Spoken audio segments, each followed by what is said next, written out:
আমেরিকার হুঁশিয়ারির জবাবে আল্টিমেটাম দিল তুরস্ক। রাশিয়ার কাছ থেকে অত্যাধুনিক আকাশ প্রতিরক্ষা ব্যবস্থা S-400 কেনার পরিকল্পনা বাতিল না করলে তুরস্কের নেটো সদস্যপদ ঝুঁকির মুখে পড়বে বলে ওয়াশিংটন যে হুঁশিয়ারি উচ্চারণ করেছে তার কঠোর জবাব দিয়েছে আঙ্কারা। তুর্কি সরকার বলেছে আমেরিকাকে বরং তুরস্ক অথবা সন্ত্রাসবাদের মধ্য থেকে যে কোনো একটিকে মিত্র হিসেবে বেছে নিতে হবে। তুরস্কের ভাইস প্রেসিডেন্ট ফুয়াদ ওক্তাই তার মার্কিন সমকক্ষ মাইক পেন্সের এক বক্তব্যের জবাব দিতে গিয়ে এই আল্টিমেটাম দিয়েছেন। পেন্স বুধবার ওয়াশিংটনে মার্কিন নেতৃত্বাধীন সামরিক জোট নেটো প্রতিষ্ঠার ৭০তম বার্ষিকী উপলক্ষে এক অনুষ্ঠানে বলেন, তুরস্ককে S-400 অথবা নেটোর সদস্যপদের মধ্য থেকে যে কোনো একটিকে বেছে নিতে হবে। পেন্সের ওই বক্তব্য প্রকাশিত হওয়ার পরপরই তুর্কি ভাইস প্রেসিডেন্ট ওক্তাই এক টুইটার বার্তায় বলেন, কাউকে যদি বেছে নিতে হয় তবে সে আমেরিকা, তুরস্ক নয়। তিনি বলেন, আমেরিকা কি তুরস্কের সঙ্গে বন্ধুত্ব বজায় রাখতে চায় নাকি সন্ত্রাসীদের সঙ্গে জোট বেঁধে নেটো জোটের নিরাপত্তা বিপন্ন করতে চায়।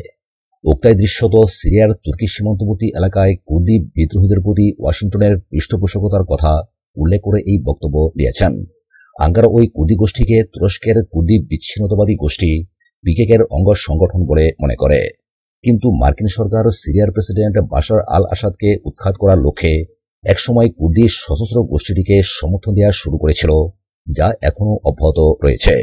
২০১৬ সাল থেকে তুরস্ক সিরিয়ার অভ্যন্তরে অনুপ্রবেশ করে কুর্দি ওই সশস্ত্র গোষ্ঠীর বিরুদ্ধে দুবার সামরিক অভিযান চালিয়েছে। আঙ্কারা সতর্ক করে দিয়ে বলেছে, কুর্দি বিদ্রোহীরা ফোরাত নদীর পূর্ব তীর ত্যাগ না করলে সিরিয়ার ভেতরে তৃতীয় অভিযান চালানো হবে। ইরানকে আবারও আসল চেহারা দেখাচ্ছে ব্রিটেন, ফ্রান্স ও জার্মানি। ইরানের সঙ্গে ৬ বড় শক্তির পরমাণু সমঝোতার অপব্যাখ্যা করে দেশটির ক্ষেপণাস্ত্র কর্মসূচির বিরুদ্ধে বিভ্রান্তি ছড়াচ্ছে ইউরোপের ৩ শক্তি ব্রিটেন, ফ্রান্স ও জার্মানি। জাতিসংঘ নিরাপত্তা পরিষদের ২২৩১ নম্বর প্রস্তাবে অনুমোদিত ওই সমঝোতাটি ছিল কেবলই পরমাণু বিষয়ে সম্পর্কিত। ২০১৫ সালের জুন মাসে স্বাক্ষরিত ওই সমঝোতা থেকে ট্রাম্পের নেতৃত্বাধীন মার্কিন সরকার বেরিয়ে যায় ২০১৮ সালের মে মাসে। ট্রাম্পের কাল্পনিক দাবি ও আবদার হল, ওই সমঝোতা অনুযায়ী ইরানের পরমাণু তৎপরতা সীমিত করা হয়নি, বরং চাঙা হয়েছে এবং ইরানের ক্ষেপণাস্ত্র কর্মসূচি ও আঞ্চলিক নীতির উপর সীমাবদ্ধতা আরোপ সংক্রান্ত দাবিগুলো সহ মার্কিন সরকারের স্বার্থ ও দাবিগুলো পূরণ হয়নি। এখন মার্কিন সরকারের সঙ্গে সুর মিলিয়ে কথা বলছে ইউরোপের ওই ৩ শক্তি বা ট্রয়িকা। এই বিষয়ে জাতিসংঘ মহাসচিব অ্যান্টোনিও গুতেরেসের কাছে তাদের লেখা চিঠি গত মঙ্গলবার প্রকাশ করা হয়েছে।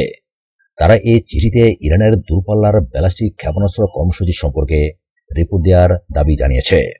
এখনও ইরানের পরমাণু সমঝোতার সমর্থক হবার দাবিদার হয়েও তারা বলছে, ইরান ব্যালিস্টিক ক্ষেপণাস্ত্র প্রযুক্তির বিস্তার ঘটিয়ে এবং মহাকাশে কৃত্রিম উপগ্রহ পাঠিয়ে জাতিসংঘের ২২৩১ নম্বর প্রস্তাব লঙ্ঘন করছে। অথচ ওই প্রস্তাবে সুস্পষ্টভাবে বলা হয়েছে যে ইরান যেন পরমাণু অস্ত্র বহনে সক্ষম ক্ষেপণাস্ত্রের তৎপরতা না চালায়। তবে এই আহ্বান মান্য করা ইরানের জন্য বাধ্যতামূলক নয়। ইরান কখনো কোনো পারমাণবিক ক্ষেপণাস্ত্র তৈরি বা পরীক্ষা করেনি। আন্তর্জাতিক পরমাণু শক্তি সংস্থাও বলে আসছে যে ইরান পরমাণু সমঝোতা মেনে চলছে। জাতিসংঘ নিরাপত্তা পরিষদও গত ৩ বছরে বারবার বলেছে যে ইরানের ক্ষেপণাস্ত্র ও উপগ্রহ কর্মসূচি জাতিসংঘের কোনো প্রস্তাব লঙ্ঘন করেনি। ইরান তার ক্ষেপণাস্ত্র ও প্রতিরক্ষার বিষয়ে কখনো আলোচনায় বসবে না বলে জানিয়ে আসছে। তেহরান বলছে, পরমাণু সমঝোতার অপব্যাখ্যা বাদ দিয়ে ইউরোপের উচিত এই সমঝোতা থেকে মার্কিন সরকারের বেরিয়ে যাওয়ার জবাব দেয়া ও অব্যাহত অবৈধ মার্কিন নিষেধাজ্ঞাগুলো মোকাবেলা করা ও অর্থনৈতিক ওয়াদাগুলো বাস্তবায়ন করা। পরমাণু সমঝোতার ব্যাপারে মার্কিন ডিগবাজির কোনো নিন্দা না জানিয়ে ও নিষেধাজ্ঞা প্রত্যাহারে নিষ্ক্রিয় থেকে ইউরোপের ৩ শক্তি বা ত্রয়ী তথা জার্মানি, ফ্রান্স ও ব্রিটেন ইরানের ওপর পেছন থেকে ছুরি মেরেছে বলে ইসলামী ইরানের সর্বোচ্চ নেতা আয়াতুল্লাহিল উজমা খামেনি মন্তব্য করেছেন। ইউরোপীয় জোটও শিগগিরই ইরানের ওপর অবরোধ তুলে নেয়ার ব্যবস্থা করছে বলে ওয়াদা দিয়ে আসলেও এবং ইরানকে পরমাণু সমঝোতার উপর অবিচল থাকার আহ্বান জানিয়ে আসলেও সম্প্রতি মানবাধিকার লঙ্ঘন ও সন্ত্রাসের সহায়তার বানোয়াট অজুহাত দেখিয়ে এই জোট ইরানের ওপর নতুন করে কিছু নিষেধাজ্ঞা আরোপ করেছে। ইরান এই আচরণকে বিশ্বাসঘাতকতা হিসেবে দেখছে। মাদুরোর অ্যাসেম্বলিতে গুয়াইদোর বিচার শুরু করার প্রস্তাব পাস। ভেনেজুয়েলার বিরোধী নেতা জুয়ান গুয়াইদোর বিরুদ্ধে বিচার শুরু করার জন্য দেশটির সাংবিধানিক অ্যাসেম্বলিতে একটি প্রস্তাব পাশ হয়েছে। গত মঙ্গলবার দেশটির শাসক গোষ্ঠী সোশ্যালিস্ট পার্টি নিয়ন্ত্রিত অ্যাসেম্বলিতে প্রস্তাবটি পাশ করা হয়। এর মাধ্যমে গুয়াইদোকে গ্রেপ্তারে শাসক দল এক ধাপ এগোলো বলে মনে করা হচ্ছে। রয়টার্সের খবরে একথা জানানো হয়। এর আগে গত মাসের শেষ দিকে জুয়ান গুয়াইদোকে 15 বছরের জন্য সব ধরনের সরকারি কার্যালয় থেকে নিষিদ্ধ ঘোষণা করা হয়।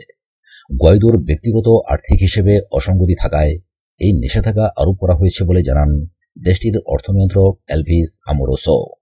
গুয়াইদো নিয়ন্ত্রিত জাতীয় অ্যাসেম্বলি গত জানুয়ারি মাসে প্রেসিডেন্ট নিকোলাস মাদুরোর নির্বাচনকে ভুয়া দাবি করে দেশটির সংবিধানে অন্তর্বর্তীকালীন প্রেসিডেন্সির আহ্বান জানায়। গুয়াইদো নিজেকে ভেনেজুয়েলার অন্তর্বর্তীকালীন প্রেসিডেন্ট ঘোষণা করেন।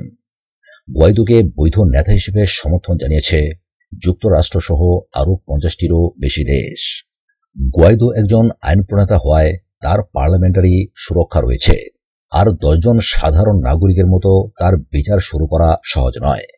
তাকে বিচারের মুখোমুখি করার জন্য অ্যাসেম্বলির ওই আদেশের প্রয়োজন ছিল। অ্যাসেম্বলির প্রধান ও সোশ্যালিস্ট পার্টির ভাইস প্রেসিডেন্ট দিওসদাদু কেবলো বলেন, জুয়ান গুয়াইদোর বিচারের জন্য আনুষ্ঠানিক ক্ষমতা দেয়া হয়েছে। এই ঘোষণার পর গুয়াইদো এক প্রতিক্রিয়ায় রাজধানী কারাকাসের পূর্বাঞ্চলে সাংবাদিকদের বলেন, আমরা আমাদের দায়িত্ব থেকে পালাবো না। তারা ভেবেছে কাজটি খুব সহজ হবে, তবে তা হবে না। তারা এগোতে চাইলে এর পরিণতি ভোগ করতে হবে। গত সোমবার দেশটির সুপ্রিম কোর্ট গুয়াইদোর দেশ ছেড়ে কোথাও যাওয়ার ব্যাপারে আগের নিষেধাজ্ঞা বহাল রেখেছেন। ভেনেজুয়েলার রাষ্ট্রপক্ষের প্রধান কৌঁসুলির কার্যালয় জানুয়ারি মাসে সহিংসতার ঘটনায় গুয়াইদোর সম্পৃক্ততা নিয়ে তদন্ত শুরু করে, তবে তাকে আটক করার কোনো নির্দেশ দেয়নি বা তার বিরুদ্ধে কোনো অপরাধের আনুষ্ঠানিক অভিযোগ আনেনি। সংবিধান বিষয়ক আইনজীবী হোসে ভিসেন্তে হারো গুয়াইদোর বিরুদ্ধে বিচার শুরুর প্রস্তাব পাশের সিদ্ধান্তকে সাংবিধানিক ভণ্ডামি বলে মন্তব্য করেছেন। তিনি বলেন, আইন প্রণেতাদের অনুমোদন ছাড়া গুয়াইদোর বিরুদ্ধে এমন ব্যবস্থা নেওয়া যাবে না। এতে সাংবিধানিক প্রক্রিয়া লঙ্ঘন করা হয়েছে, কারণ গুয়াইদোকে আত্মপক্ষ সমর্থনের সুযোগ দিতে হবে। মাদুরো বলেন, গুয়াইদোর সুষ্ঠু বিচারের মুখোমুখি হতে হবে। তিনি গুয়াইদোকে কারবারি ও যুক্তরাষ্ট্রের হাতের পুতুল বলে উল্লেখ করেছেন। গুয়াইদোর আন্তর্জাতিক সমর্থকেরা, বিশেষ করে ট্রাম্প প্রশাসন ভেনেজুয়েলাকে হুমকি দিয়ে বলেছে, গুয়াইদোকে স্পর্শ করলে মাদুরোর বিরুদ্ধে আরও কঠোর নিষেধাজ্ঞা আরোপ করা হবে, বৈদেশিক অর্থায়ন বন্ধ করে দেয়া হবে। গত মার্চে গুয়াইদো বাহিনীর প্রধান রবার্তো মারিরোকে গ্রেপ্তার করা হয়। তার বিরুদ্ধে কর্মকর্তাদের বিরুদ্ধে অন্তর্ঘাতমূলক কর্মকাণ্ডে জড়িত থাকার অভিযোগ আনা হয়েছে। কে দেশ ছেড়ে যাবে সেই সিদ্ধান্ত মোদি নিতে পারেন না, মমতা। ভারতের আসামে জাতীয় নাগরিক তালিকা এনআরসি প্রণয়নের সমালোচনা করে পশ্চিমবঙ্গের মুখ্যমন্ত্রী মমতা ব্যানার্জি বলেছেন, কে দেশকে ছেড়ে যাবে সেই সিদ্ধান্ত প্রধানমন্ত্রী নরেন্দ্র মোদী নিতে পারেন না। বিজেপি আবার ক্ষমতায় এলে মোদী সংবিধান অমান্য করতে সব চেষ্টা করবেন। গতকাল বৃহস্পতিবার পশ্চিমবঙ্গের মাথাভাঙ্গায় নির্বাচনী সমাবেশে বক্তৃতায় মোদীকে আক্রমণ করে এসব কথা বলেন মমতা। তিনি আরও বলেন, লোকসভা নির্বাচনে ক্ষমতাসীন বিজেপি 125টির বেশি আসন পাবে না। 5 বছর আগে প্রধানমন্ত্রী নরেন্দ্র মোদী ছিলেন চাওয়ালা, এখন হয়েছেন চৌকিদার, আর লোকে বলছে তিনি চোর। এদিকে কংগ্রেস নেতা রাহুল গান্ধী বলেছেন, এবারের নির্বাচনে আসল প্রতিদ্বন্দ্বী বিজেপি এবং আরএসএস। বিজেপিকে বার্তা দিতে কেরালা থেকে নির্বাচন করছে। একদিন আগে পশ্চিমবঙ্গে 2টি জনসভায় বক্তৃতা করেন নরেন্দ্র মোদী। সেখানে কড়া ভাষায় মমতাকে আক্রমণ করেছেন। মমতাও ছেড়ে কথা বলেননি সেদিন। গতকালও তার বক্তব্যের কেন্দ্রে ছিলেন প্রধানমন্ত্রী নরেন্দ্র মোদী। মমতা বলেন, পশ্চিমবঙ্গে এনআরসি কোনো দিন হবে না। সর্বান্তকরণে পশ্চিমবঙ্গ এর বিরোধিতা করবে। তিনি বলেন, ভারতে কে থাকবে কে থাকবে না সেই সিদ্ধান্ত মোদী নিতে পারেন না। প্রসঙ্গত, গত বছরের জুলাইয়ে আসামের খসড়া এনআরসিতে 40 লাখের বেশি বাদ পড়েছে, যাদের এখন নানা হয়রানি ও আতঙ্কের মধ্যে দিন কাটছে। মমতা বলেন, কংগ্রেস, বাম বা বিজেপি সরকার ছিটমহল সমস্যার সমাধান করতে পারেনি। তৃণমূল সরকারের উদ্যোগেই ছিটমহল সমস্যার সমাধান হয়েছে। ছিটমহলবাসী জমির অধিকার পেয়েছে। তিনি বলেন, 5 বছর আগে যে মোদী নিজেকে চাওয়ালা বলে দাবি করেছিলেন, এখন সে চাও নেই, চিনিও নেই। তাই তিনি এখন চৌকিদার সেজেছেন। এতে লাভ হবে না। বিজেপি এবার 125টির বেশি আসন পাবে না। উত্তরপ্রদেশে গতবার 80টির মধ্যে 73টি আসন পেয়েছিল, এবার বড়জোর 25টি পাবে। রাজস্থান, মধ্যপ্রদেশ, ছত্তিশগড়ে 30টি আসন কমবে। পাশাপাশি মোদির বায়োপিক নিয়ে কটাক্ষ করে মমতা বলেন, তিনি নিজের নামে টিভি চ্যানেল বানিয়েছেন, প্রচারের জন্য নিজের নামে ছবি বানিয়েছেন। নেতাজি, গান্ধী, রবীন্দ্রনাথের ছবি বাদ দিয়ে মোদির সিনেমা লোকে কেন দেখবেন?